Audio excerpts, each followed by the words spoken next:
Assalamualaikum warahmatullahi wabarakatuh. Saya Daniel Saputra Prasetyo Tanjung dengan nomor induk mahasiswa 120205151228. Baiklah, di sini saya akan mempresentasikan tugas UTS dengan membuat video pertanyaan, jawaban, serta menjelaskan tentang materi-materi yang telah dipelajari pada mata kuliah Sistem Lembaga Keuangan. 1. Apa perbedaannya menggunakan bank konvensional dengan bank syariah? Jawabannya adalah bank syariah menggunakan dasar sesuai dengan syariat Islam, bersumber dari Al-Quran, hadis, dan fatwa ulama atau MUI. Sedangkan pada bank konvensional, semua transaksi berdasarkan hukum perdana dan pidata yang berlaku di Indonesia. Perbedaan prinsip konvensional dan syariah. Prinsip pertama menyangkut nilai. Bank konvensional berprinsip bebas nilai, sedangkan bank syariah menjunjung prinsip syariah Islam yang menyatakan tidak ada pembebasan nilai. Prinsip yang kedua, yaitu mengenai pandangan terhadap uang. Bank konvensional melihat uang sebagai komoditas. Bank konvensional juga melakukan berbagai kegiatan dengan berbasis bunga, sedangkan pada bank syariah tidak mengenal bunga, tetapi menerapkan prinsip untung dan rugi. Jadi, keuntungan dan kerugian yang didapatkan akan ditanggung secara bersama atau kolektif. 2. Apa yang menyebabkan bank umum masih kalah dengan BPR atau Bank Pengkreditan Rakyat dalam membantu golongan ekonomi kecil? Jawabannya adalah BPR memiliki segmen pasar khusus yang sulit untuk dimasuki bank umum. BPR juga memiliki peluang yang harus dipertahankan karena BPR mempunyai langkah ekstra. BPR harus meningkatkan profesionalisme manajemen agar mampu menjadi bank yang sehat secara terus-menerus dan menghindari pertentangan kepentingan. BPR juga memiliki prinsip yang mencakup misi, sasaran, segmen pasar, organisasi, prosedur pemberian kredit, risiko, dan lain-lain. 3. Kenapa dan sejak kapan nominal dolar dijadikan sebagai patokan ataupun acuan turun naiknya nominal rupiah dan juga emas di Indonesia? Jawabannya adalah jika kita lihat dari sejarahnya, dari perjanjian Bretton Woods setelah Perang Dunia Kedua yang efeknya masih terasa hingga sekarang ini. Perjanjian untuk menggunakan emas sebagai standar global nilai mata uang. Pada saat itu, keadaan ekonomi negara-negara di dunia hancur kecuali Amerika Serikat. Disebabkan karena keadaan perang. Ini menyebabkan mereka bergantung pada pinjaman yang diberikan oleh Amerika. Pinjaman ini diberikan dalam bentuk dolar Amerika sebagai jaminan. Amerika menerima emas yang dimiliki negara-negara ini. Hasilnya, Amerika otomatis menguasai seluruh emas di dunia dan jadinya hanya dolar Amerika yang nilainya disokong oleh emas. Secara praktis, ini berarti dolar Amerika telah menggantikan emas sebagai sumber likuiditas perekonomian dunia dan menjadi basis sistem keuangan dunia. Implikasinya, setiap negara membangun cadangan devisa dalam bentuk dolar Amerika.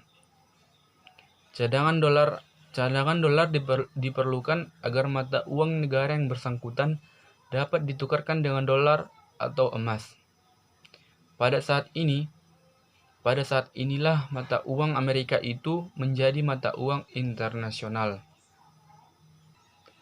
dan berpengaruh terhadap turun naiknya nominal rupiah dan juga emas di Indonesia. 4. Apakah pada bank syariah sudah menerapkan ataupun sudah memenuhi semua prinsip syariah? Jawabannya adalah perbankan syariah atau perbankan Islam adalah suatu sistem perbankan yang pengoperasiannya berdasarkan syariat Islam. Fungsi bank syariah secara garis besar tidak berbeda dengan bank konvensional, yaitu sebagai lembaga intermediasi yang menghubungkan pihak yang kelebihan dana dengan pihak yang membutuhkan dana. Perbedaan pokoknya terletak dalam jenis keuntungan yang diambil dari bank dari transaksi yang dilakukannya. Pada bank syariah masih terdapat beberapa penyimpangan dari prinsip-prinsip syariat itu tersendiri. Contohnya adalah dalam praktik pelaksanaan murabahah masih ada penyimpangan. Penyimpangan ini dapat berupa selipan akad wakalah pada transaksi murabahah. Prinsip wakalah pada transaksi murabahah dapat terjadi melalui proses perwakilan terjadi antara pihak perbankan syariah dengan pihak nasabah. Pada proses ini, pihak perbankan mewakilkan pihak nasabah untuk melakukan pembelian barang sendiri yang diinginkan kepada pihak supplier setelah mendapatkan uang pembelian dari pihak bank. Menurut aturan pihak bank diharuskan membeli barang yang diperlukan nasabah atas nama bank sendiri. Praktik yang saat ini terjadi di perbankan syariah menyerupai transaksi kredit yang dilakukan pada perbankan konvensional. Model ini sudah tidak murni lagi, sehingga pelaksanaan murabahah saat ini dapat terjebak pada pemberlakuan model pinjaman kredit seperti yang berlaku pada perbankan konvensional. 5. Apa sajakah yang harus apa sajakah ketentuan-ketentuan yang harus dipenuhi agar uang dapat diterima di masyarakat? Jawabannya adalah ada beberapa kriteria atau ketentuan yang harus dipenuhi agar uang dapat diterima masyarakat, yaitu 1. Persyaratan utama dari sesuatu menjadi uang adalah diterimanya secara umum dan diketahuinya secara umum. 2. Manfaat dari sesuatu yang menjadi uang memberikan adanya nilai uang. 3. Jumlah uang yang beredar harus mencukupi kebutuhan dunia usaha atau perekonomian. 4. Uang harus mudah dibawa untuk urusan setiap hari. 5. Uang digunakan untuk memantapkan transaksi dan dari berbagai jumlah. 6. Bagaimana kebijakan Bank Indonesia dalam menjaga sistem pembayaran agar tetap berjalan lancar? Jawabannya adalah peran atau kebijakan Bank Indonesia dalam dalam menjaga sistem pembayaran agar tetap lancar dengan cara yaitu 1. Kewenangan untuk memberikan izin dan persetujuan kepada penyedia jasa pembayaran untuk ikut di dalam sistem pembayaran. 2. Pengawasan. 3. Menentukan standar-standar tertentu pada alat pembayaran dan menentukan alat pembayaran apa saja yang dapat digunakan pada sistem pembayaran di Indonesia. 4. Mengatur dan mengawasi lembaga apa saja yang boleh menyelenggarakan sistem pembayaran, baik bank dan lembaga selain bank. 5. Kebijakan pengendalian risiko, efisiensi, serta kelola dan lain-lain. 7. Tolong jelaskan apa itu lembaga keuangan depositori dan lembaga keuangan non-depositori. Jawabannya adalah lembaga keuangan depositori yaitu lembaga yang menghimpun dana dari anggota atau masyarakat dan menyalurkannya kembali ke anggotanya.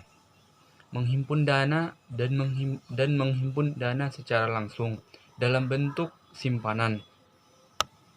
Contohnya adalah bank, karena pada bank melayani jasa-jasa transfer.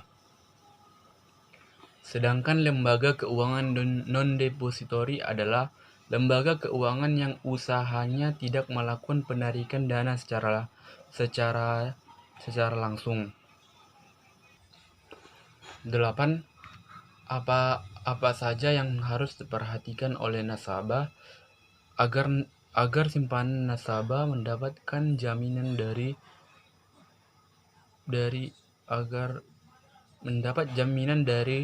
LPS? Jawabannya adalah ada beberapa syarat yang harus dipenuhi oleh nasabah agar nasabah mendapatkan penjaminan simpanan oleh LPS. Syarat-syaratnya adalah sebagai berikut. 1. Simpanan nasabah tercatat dalam pembukuan bank. 2. Nasabah tidak memperoleh bunga simpanan yang melebihi tingkat bunga yang LPS atau nasabah tidak menerima imbalan yang tidak wajar dari bank. 3. Nasabah tidak melakukan tindakan yang merugikan bank, seperti kredit macet. 9.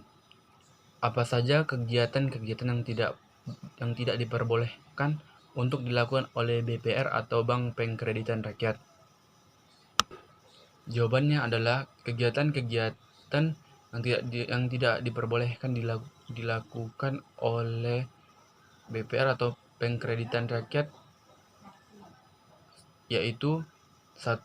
Menerima simpanan berupa giro. 2. Melakukan kegiatan usaha dalam valuta asing. 3. Melakukan penyertaan modal dengan prinsip prudent banking dan concern terhadap layanan kebutuhan masyarakat menengah ke bawah. 4. Melakukan usaha perasuransian. 10. Apa sajakah peran perbankan syariah di perekonomian Indonesia, terutama di segmen mikro? Jawabannya adalah peran perbankan syariah di perekonomian Indonesia adalah bank syariah sebagai lokomotif penggerak perekonomian yang bertumpu pada pertumbuhan sektor real, sekaligus memberi porsi yang lebih pada segmen mikro. Sehingga bank syariah juga membantu perkembangan UMKM khususnya dalam pemberian modal serta memberikan pelatihan di bidang usaha. Harapannya agar perekonomian rakyat menjadi berkembang. Baiklah, sekian hasil presentasi dari saya. Mohon maaf atas segala kekurangan. Sekian dan terima kasih. Wassalamualaikum warahmatullahi wabarakatuh.